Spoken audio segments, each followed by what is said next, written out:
Hello and welcome to Executive Summit. My name is Chris Caputo and I'm here with Michael Crane of Crane Brewing. How are you, Michael? I'm doing terrific, thank you. Good, good. Okay, so Michael, never much of a drinker due to the low tolerance. He started a home brewing with his sons. He brewed as a hobby that occupied his time and brought his family together. Eventually, it would bring Michael into a larger community of home brewers. Michael then brewed what those around him enjoyed, focusing on the exotic brews that grabbed the attention of the beer nerds that gathered to discuss homebrewing once a month. He gained notoriety as he branched outside his local competitions and won awards nationally. That's pretty good. Well, and finally, he met the homebrewers who would lead him into his brewing as a career. Well, that's pretty much the way it happened. It was back in December 2009. My wife and I were shopping for holiday gifts, and my wife actually spotted, it's her fault, she spotted a Mr. Beer kit on closeout at Target for $15. Okay. So at the time, the kids were in college. They were over 21, I believe. Maybe, that's questionable. Yeah. I had to think about that. Yeah. Yes, so they were into craft beer. Okay. And we saw the Mr. Beer kit on closeout for $15 and thought, well, not much to lose. Right. And if it makes something drinkable, that'll be pretty cool too. So the kit came with a few different cans of hopped wort, basically, to brew a couple batches of beer. And we did it together, and I started researching and quickly became fascinated with the science and shortly became obsessed with it. And so that was December 2009. Okay. Early in 2010, I decided to start writing things down in a Word document. So I could, every step I could follow, and so I'd know, just know each step that I needed to do, heat this amount of water to this temperature. But I saved that document so I can look back on it, and I do know that by the end of 2010, I had done 42 batches, and I was doing 15 gallons every week. Now, the weird thing is I wasn't even a beer drinker. Right, It was kind of crazy. Kids You're certainly still not enjoyed really it. a beer drinker today. I don't drink a lot because it doesn't really take a lot to get me kind of tipsy. But I do like the taste of just about anything, bourbon, every kind of beer I can get my hands on. Small amount, because I don't like the feeling of the room spinning around. Right. So anyway, so I shortly after that joined a homebrew club, and that's where I found out about homebrew competitions. Okay. And I remember, I knew so little about it. I remember talking to my son one day, and he said, "Dad, you remember that beer we brewed over Thanksgiving?" I said, "Yeah." He said, "Well, Dad, that's a Saison." I said, "Okay." He said, "So enter it as a Saison." So I did, and got first place. Wow.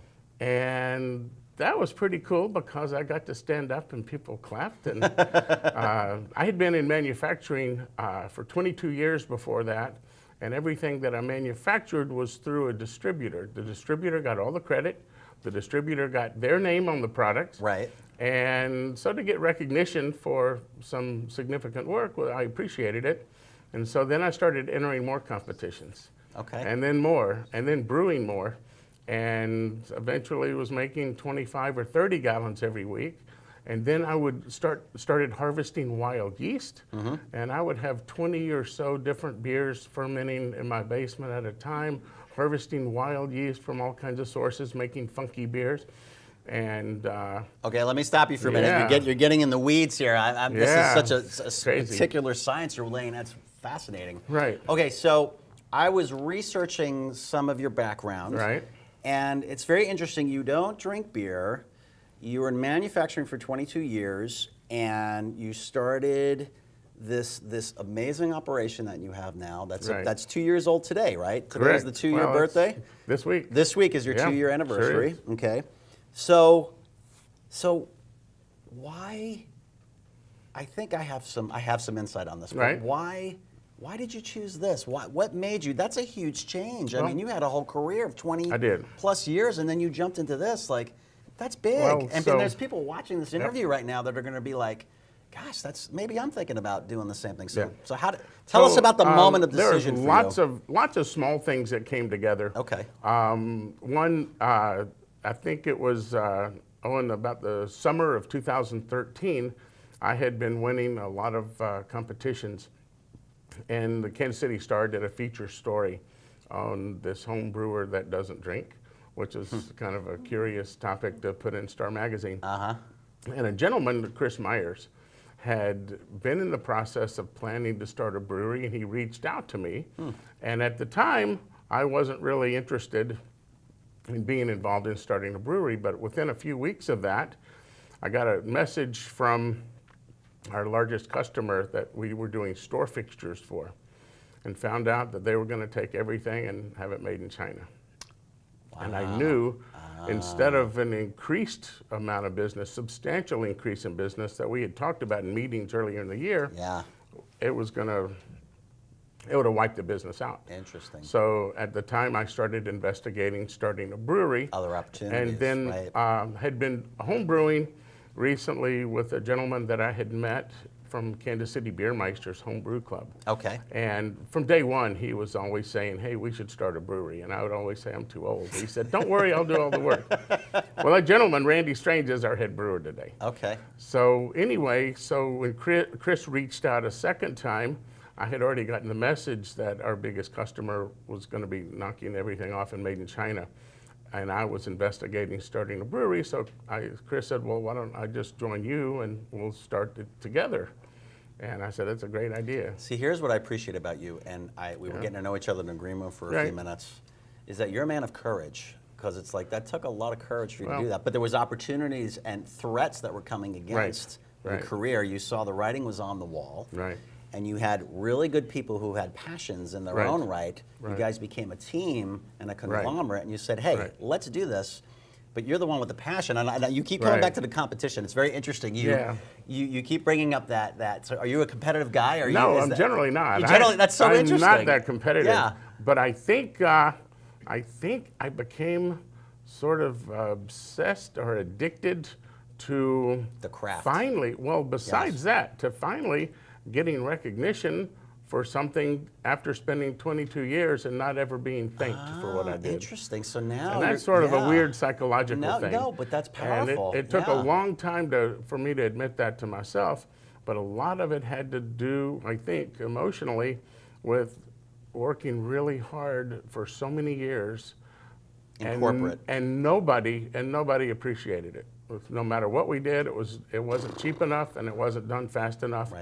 And if you did it really great, do it over again tomorrow. And then when it was great, it was on someone else's website with their name on it. Wow. So when I finally was able to do something and get some recognition, and found out I was actually had gotten pretty good at it. Yeah. So in a couple of years of obsessively entering homebrew competitions, and I don't like to talk about myself a lot, but I did win 80 medals in 2 years and a couple of best of shows. But the one thing that I never did get, so a lot of these competitions, part of their competition was they would take beers from the best of show round, and a brewery would scale those up. And on 2 occasions, I was second place to that. So I never got one scaled up. Wow. But it's funny, even though there was a friend of mine who now has a brewery in Lincoln, Nebraska, he and I shared information years ago about different competitions, and there was a competition he told me about, and I won best of show, but he got a scale up. But anyway, so I figured, well, now all of my beers get scaled up and distributed, so that's kind of cool. No, you know what, it's almost like, and I read a little bit how this started for you. And there are a couple other things too that are in play here. I think there's also, and we'll get to this, of which are your passion. There's a little bit of an artist in you. Well, actually, and I don't know if you read, I graduated the Kansas City Art Institute. I did cheat. I did look at that up a little bit. But the thing is, when you talked about the different combinations and trying to make it better, and it's almost like a chef in the kitchen wanting to make the perfect meal. There's an art to that and a science to that. You're doing it with these things right here. Yeah, we do. And luckily, it's unique that everyone involved in Crane Brewing and the other partners and team members are all passionate about these same styles of beers. Wild fermented beers, sour beers, not necessarily just the average pale ale and average lagers and pilsners and IPAs. But sort of our backbone is taking traditional beers and putting our own spin on it. Here's what I appreciated the most, and this is the third part. I saw that it was almost like your sons. It started with a passion to serve your family, actually. Absolutely. With the best brew, That was fun. home brew that you can give them, and it just kind of kept going out from there. Right. And people would come to you, and you just wanted to serve them. Oh, yeah. And you don't even drink the stuff. Right. I mean, so that is awesome. That's there amazing. was an article in All About Beer magazine called The Home Brewer That Doesn't Drink. And, Right. And part of the whole idea is, how is it possible to win awards if you don't even drink it? Well, I did taste it, but I didn't really have a long experience with these styles of beers as far as the consumer goes. But I would have groups of people come over the house, not only my kids, they ended up going out of town for college, but different friends in the home brew community who were expert beer judges.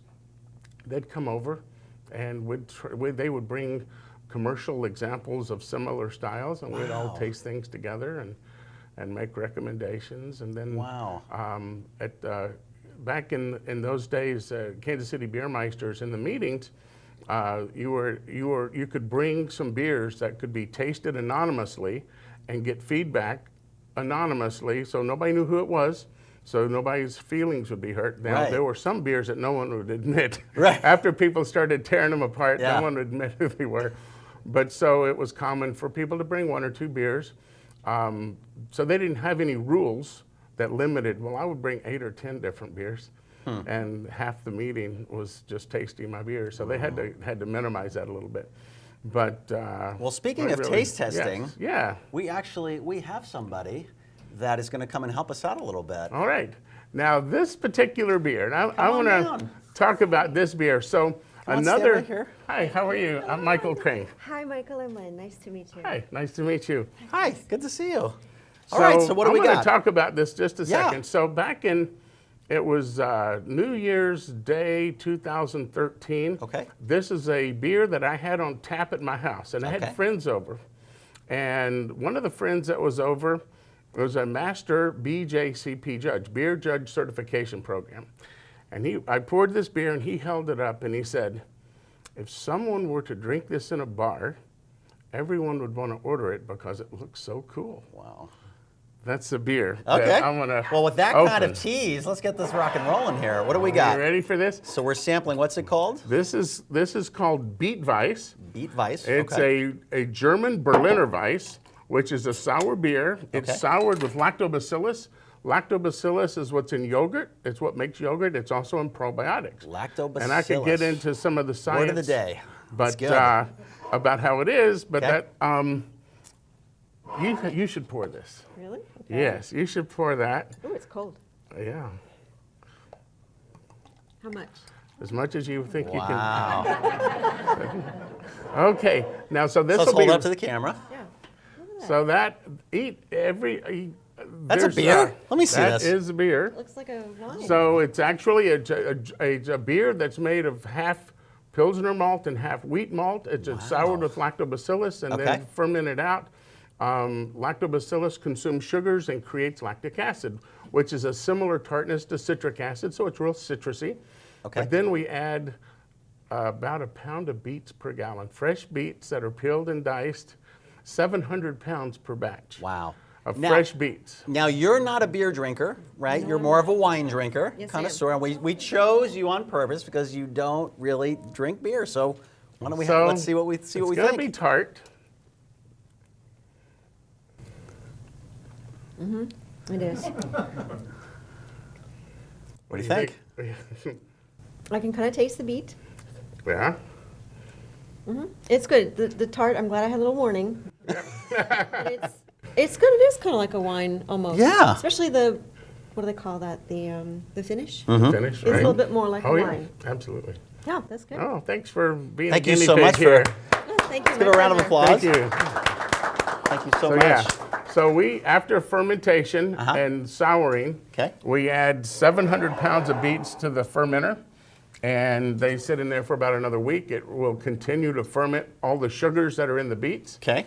and it's a lot of fun. That's awesome. It's a beer that we do in the fall, and it's the second year we've released it, and it sells out pretty quick. So Okay, fantastic. a lot of fun. But the fun thing about that beer is the story.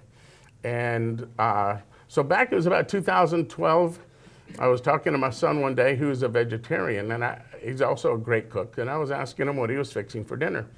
And he said beets and beet greens. Okay. Now, I've heard of eating beets, but I never heard of eating beet greens. But Okay. anyway, and then he said, Dad, why don't you put beets in beer? I said, okay. Well, at that time, I was doing 15 gallons a week, and I would do different things in secondary fermentation. And I remember exactly, that particular batch was a cream ale, which is essentially a light lager fermented with ale yeast. So it's just a neutral ale yeast, but it's not a lager. And I took 5 gallons of it, and I put it on toasted coconut. Okay. That was pretty good. Yeah, that's cool. I kegged 5 gallons. Okay. And then the other, I went to the grocery and got one of those bundles of beets. There's like 3 or 4 beets together held with a rubber band. I chopped them up and boiled them and put them in a bucket, and I siphoned the beer on top of it. Starts fermenting again, all those sugars. And then it was a few weeks later, I was talking to him again, and I said, Joey, I made the beet beer. And he said, what are you talking about? I said, you said put beets in beer. He said, Dad, that's gross. I was kidding. But I proceeded to enter it in competitions. Yeah. And the first being just a cream ale, not a tart Berliner Weiss. One of the judges said that it should be served on the Starship Enterprise. Another nice. person said that if he could give it 10 points for appearance, he would. 10 appearance is worth 3 points. Gotcha. But then proceeded to say it's still undrinkable. Later, I was thinking about my grandmother making beet borscht as a kid, and would put sour cream on top.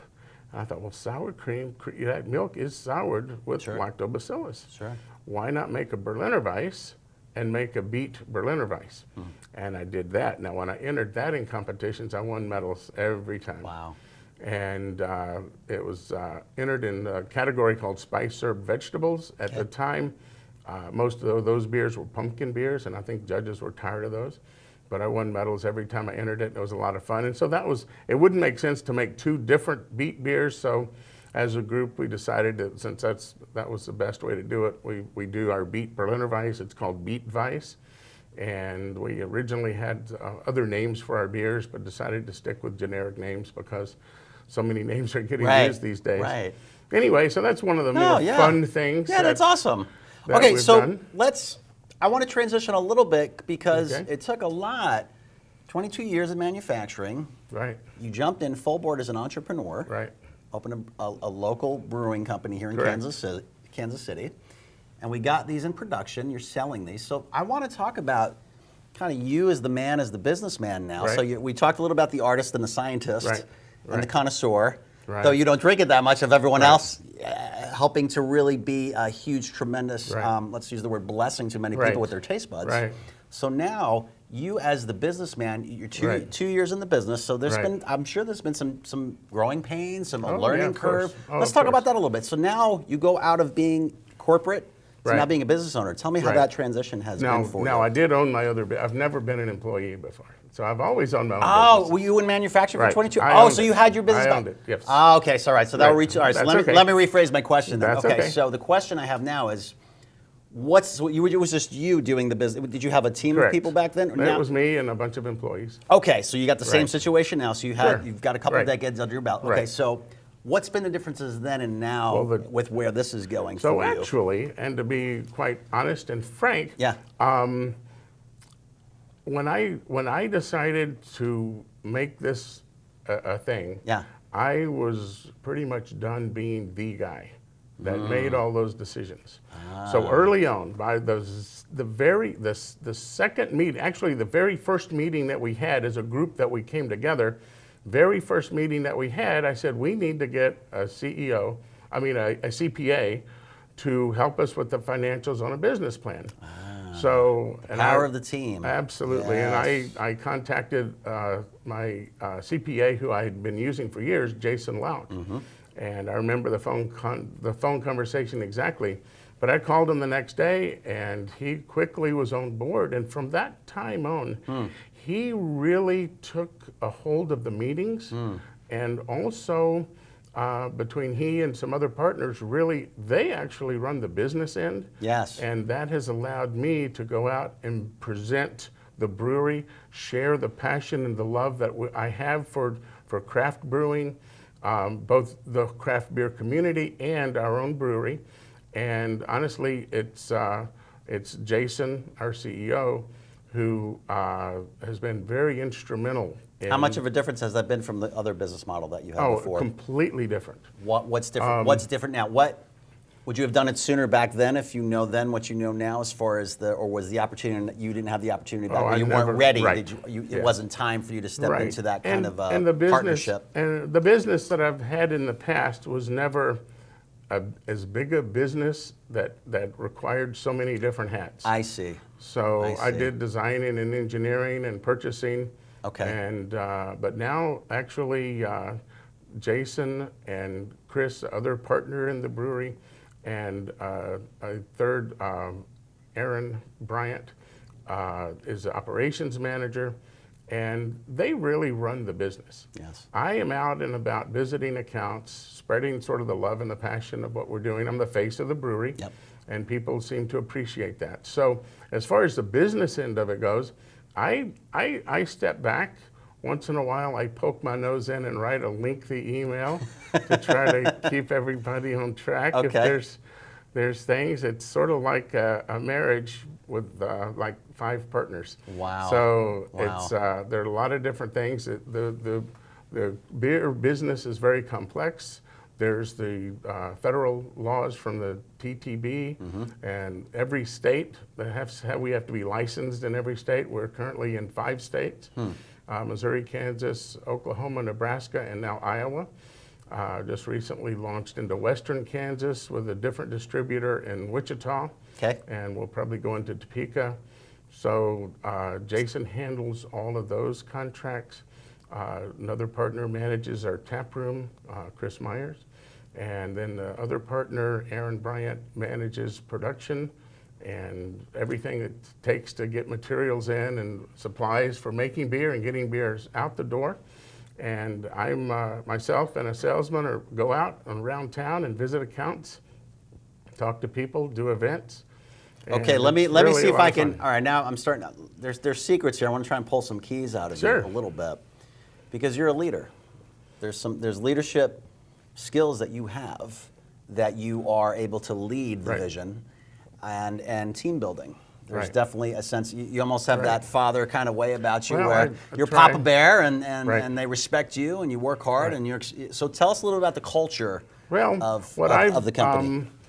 Honestly, what I try to do when it's necessary, it's not very often, but every once in a while, I'll make a point of saying, we just have to work together as a team and encourage getting together. We had a meeting at 7 o'clock this morning, and I have found that everybody's got different ideas, but if we can sit down once every couple of weeks, early on, we got into some texting amongst the 6 of us that you could, and I remember saying, I know where you're going with this.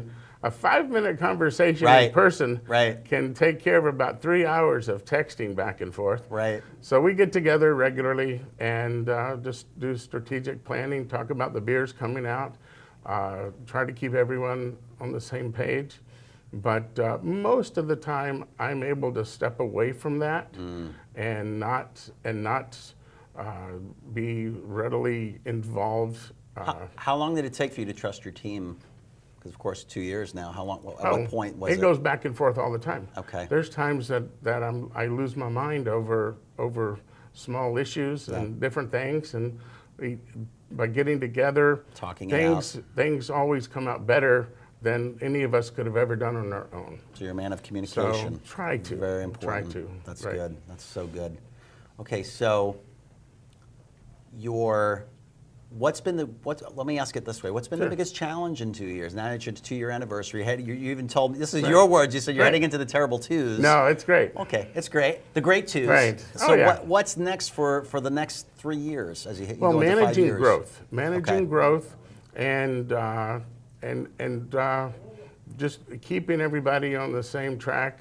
You know, there's some of the partners that think it's important to make certain kinds of beers, but knowing that like this beet beer that we just poured, well, not everybody's going to drink this. Sure. And something that Jason and I talk about all the time is that we also need to make some of the kind of beers that people do drink all the time.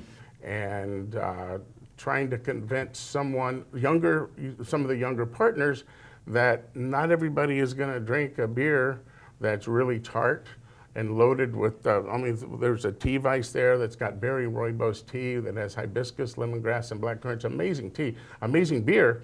And our beers are very highly regarded and sought after by craft beer enthusiasts. So what's your process? That sounds like some major strategic Yeah, decisions that are going to affect the right. future of the business. So how do you guys Right. land on a decision? What do you pull from data? Do you talk? Is there both? Is there Yeah, gut feeling? Like how does that work?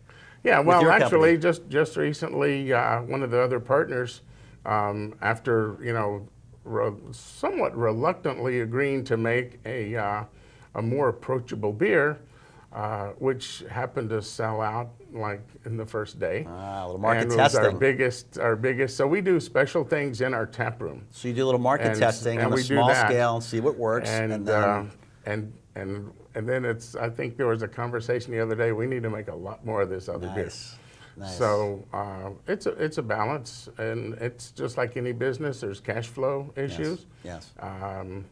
But just keeping everybody with going the right direction or forward, and knowing which direction that's going to be takes some patience and some discussions. Okay. But and I think the biggest challenge of all is having 5 partners, and that are basically 5 chiefs. So we're learning to work, and it took a while to sort of everyone to fit into their own niche, Right. and figure out what they do the best. Wow. Work around the brewery that requires heavy lifting was not necessarily something that is best suited for myself. Right.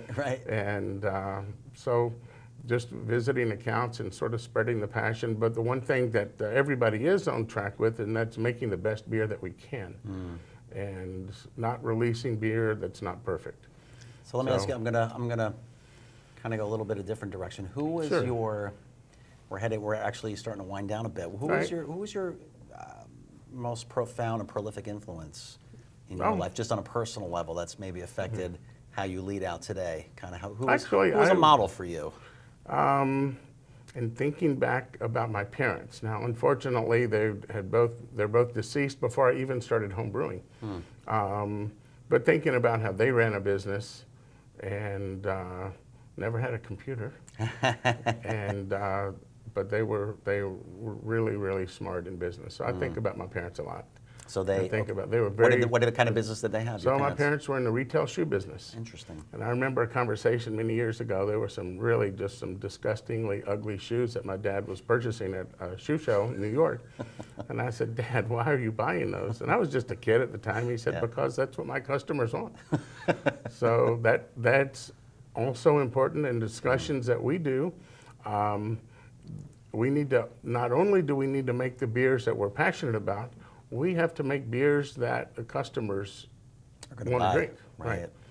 So, and by doing some of that, then that allows us the ability to make some of the beers that are wild and crazy and that only maybe a few percent of people might like.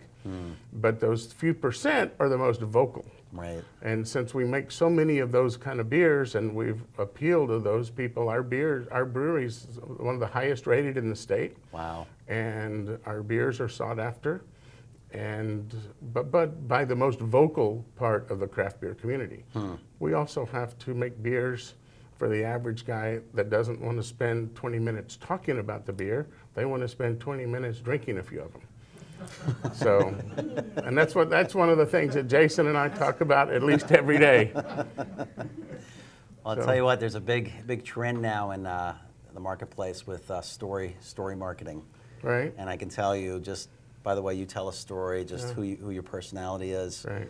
There's a reason why you're number one in the state, because there's a presentation you bring. There's a certain je ne Well, sais thank quoi you. that No, you have. that's But very kind. But also you have systems behind this. You Right. have people doing and pulling their weight and doing what Right. they're good at, and Right. you're able to meet them where they're at with what they're Right. hearing, what they're saying, not shutting them down, not Right. taking control of the situation. So there's a maturity on your part. There's almost like a fatherhood, like an old. elder statesman that's able to kind of be Right. very diplomatic. And these are very critical Right. skills. If you want to play in the big Right. time, you want to go big time, you Right. got to be able to learn how to do that. Well, there are a lot So- of people that think just because it's got my name on the brewery that I own it, and I make a point. And people praise us or praise me a lot, and I make a point of saying that I'm just lucky to have been at the right place at the right time of my life in the right circumstances for a group of people to come together focused on making the brand of Crane Brewing the best that it can be. So I'm just part of a group, and just lucky to be involved Well, and have other people that share the same Yeah. passion that I have. Well, your heart is to make them great. I mean, Right. that's what I'm hearing Right. here, and that's the humility. There's a reason your success comes from humility, and Well- there's hard work, and there's a lot more behind that. But there's something about humility that's to be Right. said. And Right. I just want to say this has been a wonderful time chatting. We're thanks. about to land the plane here, and we're Yeah. going to bring some people up for some questions. But I really Sure. appreciate No, you. thank you so much. Coming down. So if we give them a round of applause. Thank you. Well done. And we'll be right back. Thank you.